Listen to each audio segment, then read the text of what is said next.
Now we have to add in the sound effects. I'm going to make my timeline a little bit bigger so we can bring in the sound effects. I don't think we'll need this screen, so we can bring this back over like this. Let's look at our dialogue and figure out where we need to have the sound effects.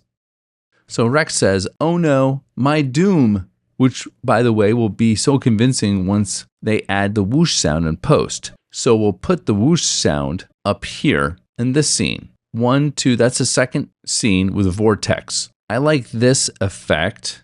I'm going to take it and drag it down onto the third track down and drag it over to the second scene with vortex. Let's zoom in. And what I want to do is I want to have that sound effect start right at the end of what vortex says. But I also want to show more of vortex. So this is where it starts to get complicated. I want to show more of this scene. So here is a new tool that I want you to learn. This tool here is called the Track Select Forward tool. Click on it and you have 2 arrows. When we click on the tracks and drag them to the right, it pushes everything over to the right. Let's zoom out and see what happened. Notice that it even pushed the music to the right. I'm going to take the music, drag it back to the left. I'm going to bring the scene with vortex to the right. Drag the sound effect over. I'm going to zoom in a little bit further, bring it over just a little bit more. So now we are associating this sound effect with this character. And then we'll hear what Rex has to say about it.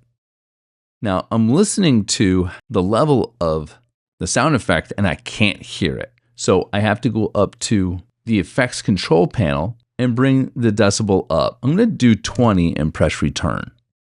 Look how high the wave looks now. Let's watch and listen to it. Enough distractions. Prepare to meet your doom. Oh no, my doom, which by the way will be... Now when I listened to that sample, the music sounded like it was too loud. So I'm going to go back to that diamond on the music area and bring the decibel down to -20 and press return.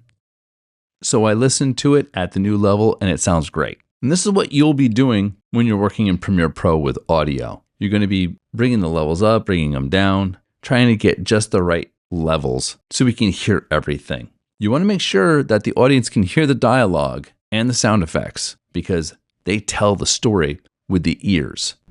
We'll continue this lesson in the next video.